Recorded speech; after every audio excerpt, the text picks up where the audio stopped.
ବିଂଶ କାହାଣୀ। ରାଜା ବିକ୍ରମସେନ ସିଂସପା ବୃକ୍ଷ ନିକଟକୁ ଯାଇ ପୁନରାୟ ବେତାଳକୁ ସ୍କନ୍ଧରେ ବହନ କରି ନୀରବରେ ଚାଲିବାକୁ ଲାଗିଲେ। ବେତାଳ କହିଲା, ହେ ରାଜନ, ତୁମର ଏ ଦୁରାଗ୍ରହ କାହିଁକି? ଘରକୁ ଯାଇ ରାତ୍ରି ସୁଖ ଅନୁଭବ କର। ସେ ହୀନ ତପସ୍ୱୀ ପାଖକୁ ମୋତେ ନେଇଯିବା ତୁମର ଉଚିତ ନୁହେଁ। ଯଦି ତୁମର ଆଗ୍ରହ ଥାଏ, ଆଉ ଗୋଟିଏ କଥା କହୁଛି, ଶୁଣ। ଚିତ୍ରକୂଟ ନାମରେ ଏକ ନଗର ଅଛି। ରାଜାମାନଙ୍କର ଶିରୋଭୂଷା ସଦୃଶ ଚନ୍ଦ୍ରାଲୋକ ନାମରେ ଜଣେ ରାଜା ସେଠାରେ ରାଜତ୍ୱ କରୁଥିଲେ। ସେ ଯେପରି ଦାନୀ, ସେହିପରି ବୀର ଓ ସ୍ୱରୂପ ମଧ୍ୟ ଥିଲେ। ସକଳ ସମ୍ପତ୍ତିର ଅଧିକାରୀ ହୋଇଥିଲେ ହେଁ ଯୋଗ୍ୟ ପତ୍ନୀ ଅଭାବରେ ସେ ନିତାନ୍ତ ଦୁଃଖିତ ଥିଲେ। ଏକଥା ରାଜା ଚିତ୍ତ ବିନୋଦନ ନିମନ୍ତେ ଅଶ୍ୱାରୋହୀ ସୈନିକମାନଙ୍କ ସହ ଶିକାର କରିବା ଉଦ୍ଦେଶ୍ୟରେ ବନକୁ ଯାଇଥିଲେ। ସେଠାରେ ଅବିଶ୍ରାନ୍ତ ଶରବୃଷ୍ଟି କରି ଅନେକ ବରାହ, ସିଂହ, ଶରଭ ପ୍ରଭୃତି ବଧ କରି ସେ ବନ ମଧ୍ୟରେ ବିଚରଣ କରିବାକୁ ଲାଗିଲେ। ବନ୍ୟ ପଶୁ ଖୋଜିବା ପାଇଁ ସେ ଅଶ୍ୱକୁ ବେଗରେ ଯିବା ପାଇଁ ତାର ପାର୍ଶ୍ୱ ଦେଶକୁ ବାରମ୍ବାର ପାଦରେ ଆଘାତ କରୁଥିଲେ। ତେଣୁ ସେ ସମବିଷମ ଭୂମି ପ୍ରତି ଦୃଷ୍ଟି ନ ଦେଇ ବାୟୁ ବେଗରେ ଦୌଡ଼ିଲା। ଏହିପରି ସେ ସ୍ୱଳ୍ପ କାଳ ମଧ୍ୟରେ ରାଜାଙ୍କୁ 10 ଯୋଜନ ଦୂରକୁ ନେଇଗଲା। ଏହିପରି ଯିବାରୁ ରାଜା ଦିଗ୍ଭ୍ରାନ୍ତ ହୋଇ ଶ୍ରାନ୍ତ ହୋଇ ପଡ଼ିଲେ। ନିକଟରେ ଗୋଟିଏ ବୃହତ୍ ପୁଷ୍କରିଣୀ ଦେଖି ସେ ଘୋଡ଼ା ପିଠିରୁ ଓହ୍ଲାଇଲେ ଓ ତା ପିଠିରୁ ଜିନ୍ ପ୍ରଭୃତି ବାହାର କରି ତାକୁ ଗାଧୋଇ ଦେଲେ ଓ ପାଣି ପିଆଇ ତାକୁ କିଛି ଘାସ ମଧ୍ୟ ଖାଇବାକୁ ଦେଲେ। ତତ୍ପରେ ରାଜା ନିଜେ ସ୍ନାନ ଓ ଜଳପାନ କରି ଶ୍ରାନ୍ତି ଦୂର କଲେ। ଚାରିଆଡ଼କୁ ଦୃଷ୍ଟି ପକାଇ ସେ ଦେଖିଲେ ଯେ ଗୋଟିଏ ଅଶୋକ ବୃକ୍ଷ ମୂଳରେ ଜଣେ ସୁନ୍ଦରୀ ରମଣୀ ସଖୀ ସହିତ ବସିଅଛି। ସେଇ ରମଣୀ କେବଳ ପୁଷ୍ପରେ ଭୂଷିତ ହୋଇଥିଲା। ତାର ଶରୀର ସୂକ୍ଷ୍ମ ବକ୍କଳରେ ଆବୃତ ଥିଲା। ସେ ସୁନ୍ଦର ଜଟାଜୁଟ ଦ୍ୱାରା ଅତି ସୁନ୍ଦରୀ ଦେଖାଯାଉଥିଲା। ଏହି ବିଚିତ୍ର ମୁନିକନ୍ୟାକୁ ଦେଖି ରାଜା କାମାର୍ତ୍ତ ହୋଇ ଚିନ୍ତା କଲେ, ଏ ରମଣୀ କିଏ? କ'ଣ ସାବିତ୍ରୀ ଦେବୀ ସ୍ନାନ କରିବାକୁ ଆସିଅଛନ୍ତି କି? ଅଥବା ଗୌରୀ ଶିବଙ୍କୁ ହରାଇ ପୁଣି ତପସ୍ୟା କରିବା ପାଇଁ ଏଠାକୁ ଆସିଅଛନ୍ତି? ଏହିପରି ଚିନ୍ତା କରି ସେ ତାହା ନିକଟକୁ ଗଲେ। ସେ ମଧ୍ୟ ରାଜାଙ୍କର ରୂପ ଦେଖି ତାଙ୍କ ପ୍ରତି ଆକୃଷ୍ଟ ହୋଇ ପୁଷ୍ପମାଳା ଗୁନ୍ଥିବା ବନ୍ଦ କରି ଚିନ୍ତା କଲା, ଏ ଗଭୀର ଅରଣ୍ୟରେ ପୁରୁଷଟି କିଏ? କୌଣସି ବିଦ୍ୟାଧର କି ଯାହା ହେଉ, ଏହାଙ୍କୁ ଦେଖି ମୋର ଚକ୍ଷୁ ସାର୍ଥକ ହେଲା। ଏହିପରି ଚିନ୍ତା କରି ସେ ଲଜ୍ଜାରେ ରାଜାଙ୍କ ପ୍ରତି ତୀର୍ଯ୍ୟକ ଦୃଷ୍ଟି ନିକ୍ଷେପ କରି ଉଠିଯିବାକୁ ବାହାରିଲା। ରାଜା ତାହା ଆଗକୁ ଚାଲିଯାଇ ପଚାରିଲେ, ସୁନ୍ଦରୀ, ତୁମର ଦର୍ଶନ ମାତ୍ର ଅଭିଳାଷୀ। ମୋତେ ସ୍ୱାଗତ ସମ୍ଭାଷଣ କରିବା ଦୂରେ ଥାଉ, ଦର୍ଶନ ମାତ୍ରେ ପଳାଇ ଯାଉଅଛ କାହିଁକି? ଏହା ଶୁଣି ଚତୁରୀ ସଖୀ ରାଜାଙ୍କୁ ବସିବାର ଆସନ ଦେଇ ଆତିଥ୍ୟ ପ୍ରଦର୍ଶନ କଲା। ଅନନ୍ତର ରାଜା ବିନୀତ ଭାବରେ ସେହି ସଖୀକୁ ପଚାରିଲେ, ଭଦ୍ରେ, ତୁମର ଏହି ସଖୀ କେଉଁ ପବିତ୍ର ବଂଶକୁ ଅଳଙ୍କୃତ କରିଅଛନ୍ତି? ତାଙ୍କର ନାମ ବା କ'ଣ? କାହିଁକି ଅବା ଏଭଳି କୁସୁମ ସୁକୁମାର ଶରୀରକୁ ଏ ବୟସରେ ତାପସ ଧର୍ମରେ କଷ୍ଟ ଦେଉଅଛନ୍ତି? ରାଜାଙ୍କର ପ୍ରଶ୍ନ ଶୁଣି ସଖୀ ଉତ୍ତର କଲା, ମହାଭାଗ, ମୋର ଏ ସଖୀ ମେନକାଙ୍କ ଗର୍ଭରୁ ଜାତ ଓ କର୍ଣ୍ଣ ମହର୍ଷିଙ୍କର କନ୍ୟା। ତାଙ୍କର ନାମ ଇନ୍ଦିଭର ପ୍ରଭା। ପିତାଙ୍କ ଅନୁମତି ନେଇ ଏହି ପୁଷ୍କରିଣୀରେ ସ୍ନାନ କରିବାକୁ ଆସିଅଛନ୍ତି। ଏଠାରୁ ଅଳ୍ପ ଦୂରରେ ତାଙ୍କ ପିତାଙ୍କ ଆଶ୍ରମ। ରାଜା ହୃଷ୍ଟ ହୋଇ ମହର୍ଷିଙ୍କୁ ଏ କନ୍ୟା ପ୍ରାର୍ଥନା କରିବା ଉଦ୍ଦେଶ୍ୟରେ ଅଶ୍ୱାରୋହଣ କରି ଆଶ୍ରମ ଅଭିମୁଖରେ ଗଲେ ଓ ବାହାରେ ଅଶ୍ୱକୁ ରଖି ବିନୀତ ବେଶରେ ଆଶ୍ରମରେ ପ୍ରବେଶ କଲେ। ରାଜା ତାପସ ପରିବେଷ୍ଟିତ କନ୍ମକର ପାଦବନ୍ଦନା କଲେ। ଜ୍ଞାନୀ ମହର୍ଷି ରାଜାଙ୍କର ଆତିଥ୍ୟ କଲେ ଓ ବିଶ୍ରାମ ପରେ ରାଜାଙ୍କୁ ପଚାରିଲେ, ବତ୍ସ ଚନ୍ଦ୍ରାଲୋକ, ତୁମର ମଙ୍ଗଳ ପାଇଁ କିଛି କହୁଛି ଶୁଣ।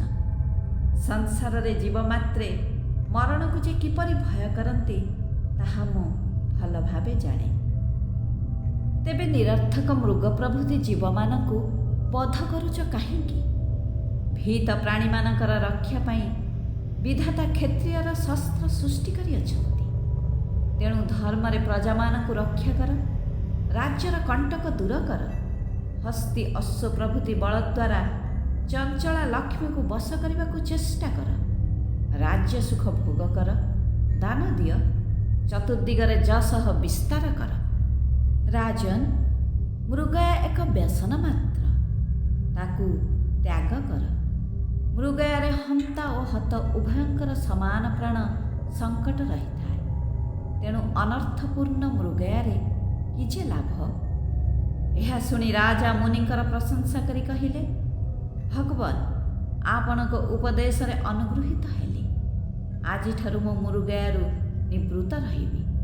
ଜୀବମାନେ ନିର୍ଭୟ ରୁହନ୍ତୁ। ତାହା ଶୁଣି ମୁନି କହିଲେ, ପ୍ରାଣୀମାନଙ୍କୁ ଅଭୟଦାନ କରିବାରୁ ମୁଁ ସନ୍ତୁଷ୍ଟ ହେଲି। କୌଣସି ଅଭିଳାଷିତ ବର ପ୍ରାର୍ଥନା କର।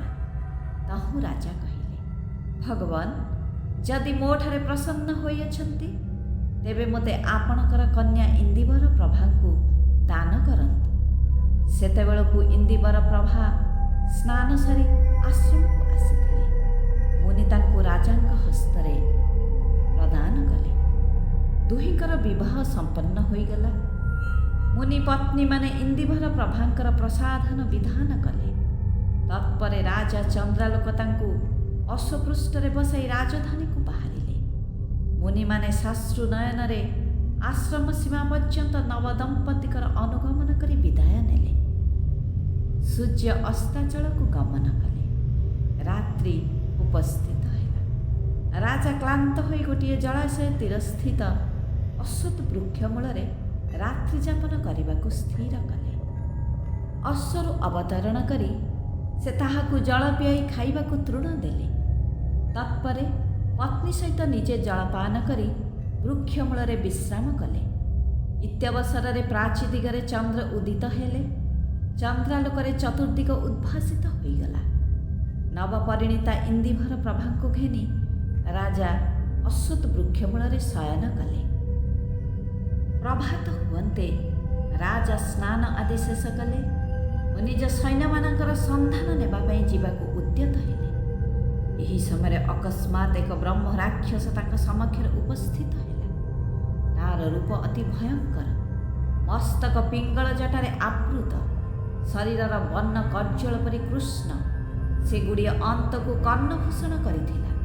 କେଶରେ ନିର୍ମିତ ଉପବୀତ ପିନ୍ଧିଥିଲା। ମନୁଷ୍ୟର ମସ୍ତକ ମାଂସକୁ ଖାଉଥିଲା। କପାଳ ଅସ୍ଥିରେ ରକ୍ତ ପିଉଥିଲା। ସେ ଅଟହାସ୍ୟ କରି ଭୀଷଣ ଦନ୍ତ ଦେଖାଇ ରାଜାଙ୍କୁ ଭର୍ତ୍ସନା କରି କହିଲା, ରେ ପାପୀ, ମୋତେ ତୁ ଜାଣୁ? ମୁଁ ହେଉଛି ଜ୍ୱାଳାମୁଖ ନାମକ ବ୍ରହ୍ମ ରାକ୍ଷସ। ଏହି ଅଶ୍ୱତ୍ଥ ବୃକ୍ଷ ମୋର ବାସସ୍ଥାନ। ଦେବତାମାନେ ସୁଦ୍ଧା ଏହାର ଅବମାନନା କରନ୍ତି ନାହିଁ। ମାତ୍ର ତୁ ଏହାକୁ ଅପମାନ ଦେଇ ତା ମୂଳରେ ଏ ସ୍ତ୍ରୀକୁ ଉପଭୋଗ କରିଅଛୁ। ତୋର ସେହି ଔଦ୍ଧତ୍ୟର ଫଳ ଭୋଗ କର। ରେ ଦୁରାତ୍ମନ, ମୁଁ ତୋର ବକ୍ଷ ଚିରି ମାଂସ ଖାଇବି ଓ ରକ୍ତ ମଧ୍ୟ ପିଇବି। ଏହା ଶୁଣି ଓ ଏହି ଭୟଙ୍କର ବ୍ରହ୍ମ ରାକ୍ଷସକୁ ବଦ୍ଧ କରିବା ଅସମ୍ଭବ ମନେକରି ରାଜା ଭୟ ବିହଳା ପତ୍ନୀଙ୍କ ଆଡ଼କୁ ଚାହିଁ ଅତ୍ୟନ୍ତ ଭୟ ଓ ବିନୟର ସହିତ କହିଲେ, ହେ ବ୍ରହ୍ମ ରାକ୍ଷସ, ମୋ ଅଜ୍ଞାନରେ ଦୋଷ କରିଅଛି। ମୋତେ କ୍ଷମା ଦିଅ। ତୁମ ଆଶ୍ରମରେ ମୁଁ ଅତିଥି, ତୁମର ଶରଣାଗତ। ତୁମର ଇଚ୍ଛା ଅନୁସାରେ ମୁଁ ତୁମକୁ ଗୋଟିଏ ମନୁଷ୍ୟ ବା ପଶୁ ବଳି ଦେବି। କ୍ରୋଧ ତ୍ୟାଗ କରି ମୋ ଠାରେ ପ୍ରସନ୍ନ ହୁଅ। ରାଜାଙ୍କର ଏହି ବାକ୍ୟରେ ବ୍ରହ୍ମ ରାକ୍ଷସର କୋପ ଶାନ୍ତ ହୋଇ ଆସିଲା। ସେ କହିଲା, ରାଜା, କୌଣସି 7 ବର୍ଷ ବୟସ୍କ ବିବେକୀ ସାହସୀ ବ୍ରାହ୍ମଣ ବାଳକ ଯଦି ସ୍ୱେଚ୍ଛାରେ ତୋ ପାଇଁ ଜୀବନ ଦେବାକୁ ବାହାରେ ଓ ତାକୁ ତୁ ହାଣିବା ବେଳେ ତାର ମାତା ତାର 2 ହାତକୁ ଓ ପିତା 2 ପାଦକୁ ଧରି ଦୃଢ଼ ଭାବରେ ଭୂଇଁ ଉପରେ ରଖିବେ, ତେବେ ତୋର ଏହି ଅପମାନକୁ ମୁଁ କ୍ଷମା ଦେବି। 7 ଦିନ ମଧ୍ୟରେ ଏହା କରି ନ ପାରିଲେ ମୁଁ ତୋତେ ତୋର ପରିବାର ସହିତ ବିନାଶ କରିବି। ରାଜା ଭୟରେ ଏହି ପ୍ରସ୍ତାବରେ ରାଜି ହୋଇଗଲେ ଓ ବ୍ରହ୍ମ ରାକ୍ଷସ ସେଠୁ ଅନ୍ତର୍ଧ୍ୟାନ ହୋଇଗଲା।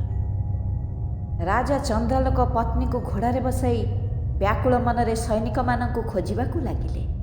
ସେ ଚିନ୍ତା କଲେ, ହାୟ, ମୁଁ ମୃଗୟା ଓ କାମଲାଳସାରେ ମୁଗ୍ଧ ହୋଇ ଅକାଳରେ ପାଣ୍ଡୁ ରାଜାଙ୍କ ଭଳି ନଷ୍ଟ ହେଲି। ଏଇ ରାକ୍ଷସ ପାଇଁ ଏପରି ବାଳକଟିଏ କାହୁଁ ବା ପାଇବି। ଏବେ ନିଜ ନଗରକୁ ଯାଏ, ଦେଖାଯାଉ ଭବିଷ୍ୟତରେ କ'ଣ ଅଛି। ଏହିପରି ଚିନ୍ତା କରି ଯାଉ ଯାଉ ରାଜା ସୈନିକମାନଙ୍କୁ ଭେଟିଲେ ଓ ନିଜର ଚିତ୍ରକୂଟ ନଗରକୁ ଗଲେ। ରାଜା ଉପଯୁକ୍ତ ପତ୍ନୀ ଲାଭ କରିଥିବାର ଦେଖି ପ୍ରଜାମାନେ ଉତ୍ସବରେ ରତ ହେଲେ। କିନ୍ତୁ ରାଜା ଘୋର ବିଷାଦରେ ଅନ୍ତଃପୁରରେ ଦିନଟି କଟାଇଲେ। ଦ୍ୱିତୀୟ ଦିନ ରାଜା ମନ୍ତ୍ରୀମାନଙ୍କ ଆଗରେ ସମସ୍ତ ବୃତ୍ତାନ୍ତ ପ୍ରକାଶ କଲେ। ତାହା ଶୁଣି ସୁମତି ନାମକ ଜଣେ ମନ୍ତ୍ରୀ କହିଲେ, ମହାରାଜ, ଦୁଃଖ କରନ୍ତୁ ନାହିଁ। ମୁଁ ଅନ୍ୱେଷଣ କରି ସେଭଳି ଏକ ବାଳକ ନିଶ୍ଚୟ ନେଇ ଆସିବି। ଆପଣ ଚିନ୍ତା କରନ୍ତୁ ନାହିଁ, ଏ ପୃଥିବୀ ଅତି ବଡ଼ ବିଚିତ୍ର। ଏହିପରି ରାଜାଙ୍କୁ ଆଶ୍ୱାସନା ଦେଇ ମନ୍ତ୍ରୀ ଗୋଟିଏ ବାଳକର ସ୍ୱର୍ଣ୍ଣ ପ୍ରତିମା ଗଢ଼ାଇଲେ। ଏହି ମୂର୍ତ୍ତିଟିକୁ ରାଜ୍ୟ ମଧ୍ୟରେ ବୁଲାଇ ଡିଣ୍ଡିମ ଦ୍ୱାରା ଘୋଷଣା କରିଦିଆଗଲା, ଯଦି କୌଣସି 7 ବର୍ଷ ବୟସ୍କ ସାହସୀ ଜ୍ଞାନୀ ବାଳକ ପିତାମାତାଙ୍କ ଅନୁମତିରେ ରାଜାଙ୍କ ନିମନ୍ତେ ବ୍ରହ୍ମ ରାକ୍ଷସ ନିକଟକୁ ନିଜକୁ ଅର୍ପଣ କରେ ଓ ରାଜା ତାକୁ ବଦ୍ଧ କଲାବେଳେ ତାର ପିତାମାତା ତାର ହସ୍ତପଦକୁ ଦୃଢ଼ ଭାବରେ ଧରିବେ, ତେବେ ତାର ପିତାଙ୍କୁ 100 ଗ୍ରାମ ସହିତ ଏହି ସ୍ୱର୍ଣ୍ଣ ପ୍ରତିମା ଦିଆଯିବ। ଏକ ଗ୍ରାମରେ 7 ବର୍ଷର ଗୋଟିଏ ବ୍ରାହ୍ମଣ ବାଳକ ଥିଲା। ଅଳ୍ପ ବୟସ୍କ ହେଲେ ହେଁ ସେ ଦେଖିବାକୁ ସୁନ୍ଦର, ଧୀର ଓ ପରହିତରେ ବ୍ରତୀ ଥିଲା। ସେ ଏହି ଘୋଷଣା ଶୁଣି ଘୋଷଣାକାରୀମାନଙ୍କୁ କହିଲା, ମୁଁ ନିଜକୁ ଅର୍ପଣ କରିବି, ତୁମେମାନେ ଅପେକ୍ଷା କର। ମୋର ପିତାମାତାଙ୍କୁ ବୁଝାଇ ମୁଁ ଶୀଘ୍ର ଆସିବି। ବାଳକଟି ଘରକୁ ଯାଇ ହାତ ଯୋଡ଼ି ପିତାମାତାଙ୍କୁ କହିଲା, ମୁଁ ସବୁ ପ୍ରାଣୀଙ୍କର ହିତ ଲାଗି ଏହି କ୍ଷଣଭଙ୍ଗୁର ଶରୀର ଦାନ କରୁଅଛି, ମୋତେ ଅନୁମତି ଦିଅନ୍ତୁ। ରାଜଦତ୍ତ ସୁବର୍ଣ୍ଣ ମୂର୍ତ୍ତି ଓ 100 ଗ୍ରାମ ଗ୍ରହଣ କରନ୍ତୁ। ଏପରି କରିବା ଦ୍ୱାରା 2ଟି କାର୍ଯ୍ୟ ସିଦ୍ଧ ହେବ। ପିତାମାତାଙ୍କର ଋଣ ପରିଶୋଧ ହେବ ଓ ପରୋପକାର ମଧ୍ୟ ହୋଇଯିବ। ତୁମେମାନେ ଧନୀ ହେବ, ଆହୁରି ଅନେକ ପୁତ୍ର ଲାଭ କରିପାରିବ। ଏ କଥା ଶୁଣି ତାର ପିତାମାତା କହିଲେ, ପୁଅ, ତୁ ଏ କ'ଣ କହୁଛୁ? ତୋର ମସ୍ତିଷ୍କ ବିକୃତ ହେଲାଣି କି? ନୋହିଲେ ଏପରି ପ୍ରଳାପ କରୁଛୁ କାହିଁକି? ଧନ ଲୋଭରେ କି କେହି ନିଜର ପୁତ୍ରକୁ ବଧ କରାଏ? କେଉଁ ବାଳକ ପର ପାଇଁ ନିଜର ଶରୀର ଦାନ କରେ? ବାଳକ ପୁନରାୟ କହିଲା, ନା, ମୋର ମତିଭ୍ରମ ହୋଇନାହିଁ। ମୋର ଏ ଶରୀର ଅପବିତ୍ର ପଦାର୍ଥରେ ପୂର୍ଣ୍ଣ, ନାନା ଦୁଃଖର ଆଧାର, ଯେକୌଣସି ମୁହୂର୍ତ୍ତରେ ନଷ୍ଟ ହୋଇଯାଇପାରେ। ଯଦି ଅସାର ଶରୀର ଦ୍ୱାରା କିଛି ପୁଣ୍ୟ ଅର୍ଜନ କରାଯାଇପାରେ, ତେବେ ସେ ହେଉଛି ସାରବସ୍ତୁ। ଏହା ଜ୍ଞାନୀ ଲୋକେ କହିଯାଇଅଛନ୍ତି। ସର୍ବପ୍ରାଣୀର ଉପକାର ଠାରୁ ବଳି ଆଉ କି ପୁଣ୍ୟ ହୋଇପାରେ? ପୁଣି ତାହାଦ୍ୱାରା ଯଦି ପିତାମାତାଙ୍କର ସେବା ହୋଇପାରେ, ତେବେ ଶରୀର ଦ୍ୱାରା କ'ଣ ଅଧିକ କରାଯାଇପାରେ? ବାଳକଟି ଧୀର ଅଥଚ ଦୃଢ଼ ଭାବରେ ଏପରି କହିବାରୁ ତାର ପିତାମାତା ତା ପାଇଁ ଦୁଃଖ କଲେ ହେଁ ସେମାନଙ୍କୁ ଏଥିରେ ସ୍ୱୀକୃତ କରାଇଲା ଓ ରାଜଭୃତ୍ୟଙ୍କଠାରୁ 7 ଗ୍ରାମ ସହ ସୁବର୍ଣ୍ଣ ପ୍ରତିମା ଗ୍ରହଣ କରି ପିତାମାତାଙ୍କୁ ଦେଲା। ଅନନ୍ତର ସେହି ବାଳକ ପିତାମାତାଙ୍କ ସହିତ ରାଜପୁରୁଷମାନଙ୍କୁ ଅନୁସରଣ କରି ଚିତ୍ରକୂଟ ନଗରରେ ପହଞ୍ଚିଲା। ତେଜିଆନ ବାଳକଟିକୁ ଦେଖି ରାଜା ଅତ୍ୟନ୍ତ ଆନନ୍ଦିତ ହେଲେ। ତାହାର ଶରୀରରେ ଚନ୍ଦନ ଲେପି ମାଳା ପିନ୍ଧାଇ ତାର ପିତାମାତାଙ୍କ ସହ ତାକୁ ହାତୀ ଉପରେ ବସାଇ ରାଜା ବ୍ରହ୍ମ ରାକ୍ଷସର ବାସସ୍ଥାନକୁ ନେଇଗଲେ। ଅଶ୍ୱତ୍ଥ ବୃକ୍ଷ ମୂଳରେ ମଣ୍ଡାଳାକାର ରେଖା ଲେଖି ପୁରୋହିତ ପୂଜା ହୋମ କଲେ। ଏହି ସମୟରେ ବ୍ରହ୍ମ ରାକ୍ଷସ ବିକଟାଳ ରୂପରେ ସେଠାରେ ଉପସ୍ଥିତ ହୋଇ ଅଟ୍ଟହାସ କଲା। ତାକୁ ଦେଖି ରାଜା ବିନମ୍ର ଭାବରେ କହିଲେ, ଭଗବାନ, ଆପଣଙ୍କ ଅଭିଳଷିତ ଉପହାର ନେଇ ଆସିଅଛି। ଆଜି ଆପଣଙ୍କ ପ୍ରତିଜ୍ଞାର 7ମ ଦିବସ। ପ୍ରସନ୍ନ ହୋଇ ଏ ଉପହାରଟିକୁ ଯଥାବିଧି ଗ୍ରହଣ କରନ୍ତୁ। ବ୍ରହ୍ମ ରାକ୍ଷସ ଜିହ୍ୱାରେ ଓଷ୍ଠକୁ ଚାଟୁ ଚାଟୁ ବ୍ରାହ୍ମଣ ବାଳକ ଉପରେ ଦୃଷ୍ଟି ପକାଇଲା। ବୀର ବ୍ରାହ୍ମଣ ହୃଷ୍ଟ ମନରେ ଚିନ୍ତା କଲା, ମୁଁ ସ୍ୱଦେହ ଦାନ କରି ଯେ ପୁଣ୍ୟ ଅର୍ଜନ କରିବି, ସେଥିରେ ମୋର ସ୍ୱର୍ଗ ପ୍ରାପ୍ତି ବା ମୋକ୍ଷ ନ ହେଉ। ଜନ୍ମେ ଜନ୍ମେ ଏହିପରି ମୁଁ ପରୋପକାର ନିମନ୍ତେ ଯେପରି ଦେହ ଦାନ କରେ, ସେ ଏହିପରି ଚିନ୍ତା କଲା ମାତ୍ରେ ସ୍ୱର୍ଗରୁ ଦେବତାମାନେ ପୁଷ୍ପ ବୃଷ୍ଟି କଲେ। ମାତା ବାଳକର ଦୁଇ ହସ୍ତକୁ ଓ ପିତା ଦୁଇ ପାଦକୁ ଦୃଢ଼ ଭାବରେ ଧରି ଛିଡ଼ା ହେଲେ। ରାଜା ଖଡ଼୍ଗ ଧରି ତାକୁ ବଦ୍ଧ କରିବାକୁ ଗଲାବେଳକୁ ସେ ଏତେ ଜୋରରେ ହସି ଉଠିଲା ଯେ ବ୍ରହ୍ମ ରାକ୍ଷସ ସହିତ ଅନ୍ୟ ସମସ୍ତେ କୃତାଞ୍ଜଳି ହୋଇ ତାର ମୁହଁକୁ କେବଳ ଚାହିଁ ରହିଲେ। ଏହି ବିଚିତ୍ର କଥାଟି କହିସାରି ବେତାଳ ରାଜାଙ୍କୁ ପ୍ରଶ୍ନ କଲେ, ରାଜନ, ପ୍ରାଣ ଯାଉଥିବା ସମୟରେ ବାଳକଟି ଯେ ଏପରି ହସି ଉଠିଲା, ତାର କାରଣ କୁହ। ରାଜା ଉତ୍ତର କଲେ, ଭୟ ଉପସ୍ଥିତ ହେଲେ ଦୁର୍ବଳ ପ୍ରାଣୀ ତାର ପିତାମାତାଙ୍କୁ, ପିତାମାତା ନଥିଲେ ରାଜାଙ୍କୁ ଆଶ୍ରୟ ଭିକ୍ଷା କରେ। ଏହା ବିଧାତାଙ୍କ ନିୟମ। ଏମାନେ କେହି ରକ୍ଷା ନ କଲେ ଦେବତାଙ୍କ ଆଶ୍ରୟ ନିଏ। କିନ୍ତୁ ଏ ବାଳକକୁ କେହି ରକ୍ଷା କଲେ ନାହିଁ। ଅର୍ଥ ଲୋଭରେ ତାର ପିତାମାତା ହସ୍ତପଦ ଧରି ରହିଲେ।